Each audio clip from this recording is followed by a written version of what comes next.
राधे राधे बंधुओं, बहुत स्वागत है आपका ज्योतिष धर्म चैनल पर। बंधुओं, इस वीडियो में हम वृषभ राशि और लग्न वालों का फरवरी माह कैसा रहेगा इसकी चर्चा करेंगे। साथ ही आपको बताएंगे आपके इस महीने कौन से शुभ दिन रहेंगे और कौन से अशुभ दिन, और वो खास उपाय जिसको करके आप फरवरी माह में उत्तम परिणाम प्राप्त कर सकते हैं। बंधुओं, यदि आपने अब तक हमारा चैनल सब्सक्राइब नहीं किया तो आपसे करबद्ध निवेदन है कि आप सब्सक्राइब कीजिए, अपने मित्रों से भी सब्सक्राइब कराइए, जिससे कि उनको ज्योतिष धर्म का सही ज्ञान प्राप्त हो सके। तो शुरू करते हैं वृषभ राशि और लग्न वालों के फरवरी माह की चर्चा। तो फरवरी माह में वृषभ राशि और लग्न वालों की कुंडली यानी कि ग्रहों की स्थिति कुछ इस तरह से रहेगी। देवगुरु बृहस्पति उनके द्वादश भाव में पूरे महीने संचरण करेंगे मित्र राशि मंगल में। केतु आपके पंचम भाव में कन्या राशि में, राहु आपके एकादश भाव में देवगुरु बृहस्पति की राशि में संचरण करेंगे। मंगल 5 फरवरी को आपके नवम भाव मकर राशि में आ जाएंगे। सूर्य जो है 13 फरवरी को राशि परिवर्तन करेंगे और वो आपके दसम भाव में कुंभ राशि में संचरण करेंगे।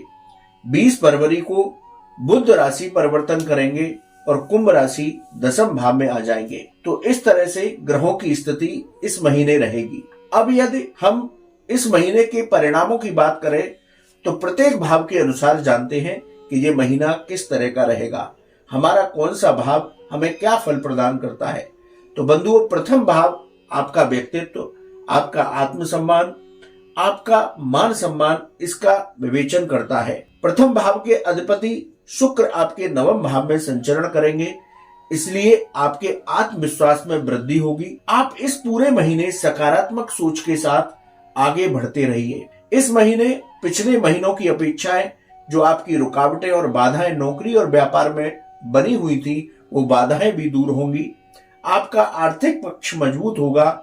नौकरी और व्यापार इन दोनों में आपको सफलताएं प्राप्त होंगी।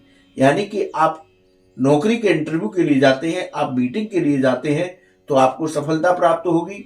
व्यापारिक मीटिंग में जाते हैं, व्यापार में कुछ अलग करना चाहते हैं तो उसमें भी आपको सफलता प्राप्त होगी। बंधुओं, बात करते हैं द्वितीय भाव की। द्वितीय भाव के अधिपति नवम भाव में संचरण कर रहे हैं। द्वितीय भाव धन का भाव होता है, वाणी का भाव होता है, परिवार और कुटुंब का भाव होता है। यदि द्वितीय भाव की बात की जाए तो ये धन का भाव है। तो इस महीने आपका धन आगमन अच्छा रहेगा, लेकिन आपको एक चेतावनी देते हैं कि जिस तरह से धन आएगा उसी तरीके से खर्चे भी बनते चले जाएंगे। इसलिए आप इस महीने व्यर्थ के खर्चों से बचकर रहें, अपने खर्चों पर नियंत्रण बना करके रखें। वाणी की मधुरता को भी बना करके रखें, क्योंकि आपकी वाणी उग्र हो सकती है इस महीने। तो वाणी की मधुरता बना करके रखेंगे तो सहज रूप में आपके सारे काम बनते चले जाएंगे। परिवार में भी वाद विवाद की स्थिति पैदा होगी, उससे भी आपको बचने का प्रयास करना है। किसी को भी मदद करना चाहते हैं पैसों की, तो बहुत सोच समझ करके मदद करें। ऐसा ना हो कि आप पैसा किसी को दें लेकिन वो पैसा आपका अटक जाए, आपको वापस पाने में मशक्कत करनी पड़े। तो किसी की मदद भी करें इस महीने तो बहुत सोच समझ करके मदद करें। अब बंधुओं, बात करते हैं पराक्रम भाव की। ये आपका पराक्रम का भाव है, छोटी यात्राओं का भाव है, छोटे भाई बहन और मित्रों का भाव है। आपके इस पराक्रम भाव पर शुक्र, बुध और मंगल का सीधा दृष्टि संबंध है, इसलिए इस महीने आपके पराक्रम में वृद्धि होगी। आपकी सकारात्मक ऊर्जा इस महीने देखने लायक होगी, जो आपको सफलताएं देगी। छोटी छोटी यात्राएं इस महीने में आपकी हो सकती हैं, लेकिन उन यात्राओं से भी आपको लाभ प्राप्त होगा। लेकिन आप नौकरी या व्यापार में कोई परिवर्तन करना चाहते हैं तो बहुत सोच समझ करके परिवर्तन करें। यानी कि किसी मृग मरीचिका में फंसने की स्थिति भी बन सकती है। आपको लगेगा कि मैं नौकरी में परिवर्तन कर लूं, वहां मेरे लिए अच्छा रहेगा, लेकिन हो सकता है कि वो निर्णय आपका गलत हो जाए। इसलिए नौकरी हो या व्यापार, उन दोनों में ही आप सोच समझ करके परिवर्तन करें। भाई बहन और मित्रों के साथ सामंजस्य बना करके रहें। छोटी छोटी बातों पर विवाद की स्थितियों से बचने का प्रयास करें। बंधुओं, अब बात करते हैं आपके चतुर्थ भाव की। चतुर्थ भाव आपका जमीन जायदाद का भाव है, प्रॉपर्टी का भाव है, वाहन का भाव है, माता का भाव है। 13 फरवरी को जब सूर्य नवम भाव से दसम भाव में आएंगे तो उनका सीधा संबंध आपके चतुर्थ भाव से होगा, स्वयं की राशि भाव से होगा। तो इसलिए 13 फरवरी के बाद आप प्रॉपर्टी के मामलों में आपको लाभ प्राप्त होगा, नौकरी में आपको स्थिरता भी प्राप्त होगी, नए वाहन खरीदने के भी योग आपके बनेंगे। लेकिन माता के प्रति जो आप स्वास्थ्य को लेकर के पिछले दिनों चिंतित थे, तो वो चिंताएं आपकी दूर होंगी, यानी कि माता का स्वास्थ्य बेहतर होगा। अब बात करते हैं बंधुओं पंचम भाव की। पंचम भाव आकस्मिक धन लाभ का भाव है, प्रेम संबंधों का भाव है, संतान का भाव है, शिक्षा का भाव है। यदि इस भाव की चर्चा करें तो इस महीने, क्योंकि यहाँ केतु है और राहु का भी दृष्टि संबंध आपके पंचम भाव से बना हुआ है, तो इस महीने आकस्मिक खर्चे आपके सामने आ सकते हैं। आप किसी भी नौकरी हो या व्यापार, किसी भी कार्य में अधिक आत्मविश्वास से बचने का प्रयास करें। अधिक आत्मविश्वास में आदमी निर्णय गलत करता है, तो ऐसी स्थिति से भी आपको बचकर रहना है। आप यदि स्टॉक मार्केट में निवेश करते हैं तो स्टॉक मार्केट में भी थोड़ा संभल करके, सोच समझ करके निवेश करें। संतान पक्ष से मतभेद हो सकते हैं, इसलिए छोटी छोटी बातों पर लेकर संतान पक्ष से वाद विवाद की स्थिति से बचें। लेकिन विद्यार्थी वर्ग को इस महीने सफलता प्राप्त होगी, उनको शिक्षा में जुटे रहना चाहिए। प्रेम संबंधों की बात करें तो इस महीने आपके प्रेम संबंध मधुर रहेंगे। बंधु बात करते हैं छठे भाव की। छठा भाव रोग, ऋण और शत्रुओं का भाव है। बंधु इस महीने आपका आर्थिक पक्ष, जैसा हम बताते चले आ रहे हैं शुरू से, मजबूत होगा।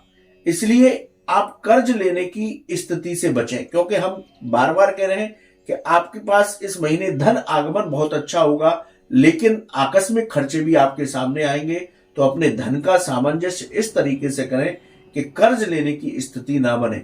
यदि आपके पास पुराना कोई लोन या कर्ज चला आ रहा है तो उसको भी चुकता करने का प्रयास करें। रक्त संबंधी विकार आपको परेशान कर सकते हैं। शत्रुओं के साथ वाद विवाद की स्थिति से इस महीने आप बच करके रहें। बंधुओं बात करते हैं आपके सप्तम भाव की। सप्तम भाव आपका दाम्पत्य जीवन का भाव है, व्यापार और व्यापारिक साझेदारियों का भाव है। इस भाव की चर्चा करें तो जीवन साथी के साथ आपके संबंध मधुर रहेंगे। व्यापारिक साझेदारी यदि आप कोई करना चाहते हैं नई, तो बहुत सोच समझ करके उसमें आगे बढ़े। यदि कोई पुरानी साझेदारी चल रही है तो अपने साझेदार के साथ विवाद की स्थितियों से बच करके रहना होगा। 13 फरवरी से 29 फरवरी के बीच व्यापार में सफलता मिलने के योग दिखाई पड़ते हैं। बंधुओं अब बात करते हैं अष्टम भाव की।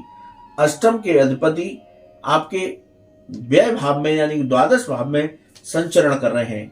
अष्टम भाव आपका आकस्मिक घटनाओं का भाव है, रिसर्च और विदेश संबंधी मामलों का भाव है।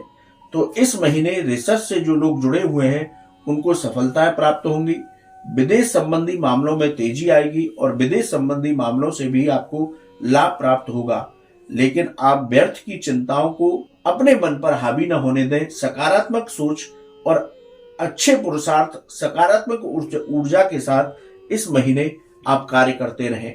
बंधुओं बात करते हैं आपके नवम भाव की। नवम भाव आपका भाग्य, आपका धर्म और आपकी उच्च शिक्षा को दिखाता है। यहाँ शुक्र, बुध और मंगल तीनों एक साथ बैठे हुए हैं, तो धार्मिक यात्राएं इस महीने आपकी हो सकती हैं। भाग्य का साथ मिलेगा, यानी कि इस महीने वृषभ राशि और लग्न वालों को कर्म और भाग्य दोनों का साथ मिलेगा। उच्च शिक्षा से जो छात्र जुड़े हुए हैं उन्हें सफलताएं प्राप्त होंगी। मेहनत के साथ अपने काम में जुटे रहें तो आपको सफलताएं प्राप्त होंगी। बंधुओं बात करते हैं दसम भाव की। दसम भाव में सूर्य और शनि दोनों विराजमान रहेंगे पूरे महीने, यानी कि 13 फरवरी को सूर्य यहाँ आ जाएंगे, संक्रांति है। ये भाव आपकी आजीविका का भाव है, आपके पिता का भाव है। दसम भाव की चर्चा करें तो नौकरी व्यापार में आपको सफलता मिलेगी। नौकरी और व्यापार से जुड़ी हुई सारी रुकावटें दूर होंगी। नौकरी और व्यापार से संबंधित यात्राएं जो आप इस महीने करेंगे उनसे आपको सफलताएं और लाभ दोनों प्राप्त होगा। लेकिन पिता के साथ आपको संभल करके रहना होगा, उनके साथ आपके वैचारिक मतभेद हो सकते हैं, यानी कि जीविका और नौकरी के क्षेत्र में इस महीने वृषभ राशि और लग्न वालों को बेहतर परिणाम देखने को मिलेंगे। बंधुओं, बात करते हैं एकादश भाव की। एकादश भाव लाभ का भाव है। आपको राहु यहाँ विराजमान है। राहु आकस्मिक चीजें कराते हैं, आकस्मिक लाभ और आकस्मिक हानि ये राहु देते हैं। तो यहाँ राहु पूरे महीने रहेंगे तो आपको आकस्मिक धन लाभ हो सकता है। केमिकल से जुड़े हुए जो लोग हैं उनको भी लाभ प्राप्त होगा। काम की जो आपकी पिछले महीने रुकावटें चल रही थी वो इस महीने रुकावटें दूर होंगी। मानसिक शांति को अपने मन में बना करके रखे तो आपको लाभ ही लाभ इस महीने होगा। अब बात करते हैं द्वादश भाव की। ये व्यय भाव है, ये विदेश संबंधी मामलों का भाव है, ये कोर्ट कचहरी के संबंधित मामलों का भाव है। यहाँ देवगुरु बृहस्पति मित्र राशि मंगल की मेष राशि में विराजमान है। तो इस महीने जैसा हमने शुरू में बताया लाभ के साथ व्यय की स्थितियां बनी रहेंगी। धन आएगा लेकिन उसी तरह से खर्चे भी आएंगे, इसलिए व्यर्थ के खर्चों से बचकर रहें, अपने धन को बचा करके रखें। विदेश संबंधी मामलों में इस महीने आपको सफलता मिलेगी। संघर्ष बना हुआ है लेकिन संघर्ष से डरने की आवश्यकता नहीं है। कर्म और भाग्य दोनों का साथ आपके साथ है, इसलिए कर्म भी करते रहें तो सफलताएं प्राप्त होंगी। कोर्ट कचहरी के मामला यदि आपका कोई चल रहा है तो उसमें आपको सफलता प्राप्त होगी। बंधुओं, ये रहा प्रत्येक भाव के अनुसार वृषभ राशि और लग्न वालों का फरवरी माह का विश्लेषण। अब बात करते हैं शुभ दिनों की। 1, 3, 5, 9, 11, 13, 17, 19, 21 और 27 ये तारीखें आपके लिए शुभ रहेंगी। इनमें आप अपने कोई विशेष कार्य, मीटिंग या इंटरव्यू डिसाइड कर सकते हैं। उसी तरह यदि अशुभ दिनों की बात की जाए तो इस महीने 6, 7, 14, 15, 24 और 25 ये तारीखें हैं 6 जिनमें आपको थोड़ा संभल करके रहना होगा। अपने कार्यों को आप संभाल करके करें, वाहन सावधानी पूर्वक चलाएं, पैसे का लेन देन सही तरीके से करें। तो इन तारीखों में आप बच करके रहें। अब बात करते हैं बेहद खास उपाय की जिनको करके आप फरवरी माह को उत्तम फलदायी बना सकते हैं।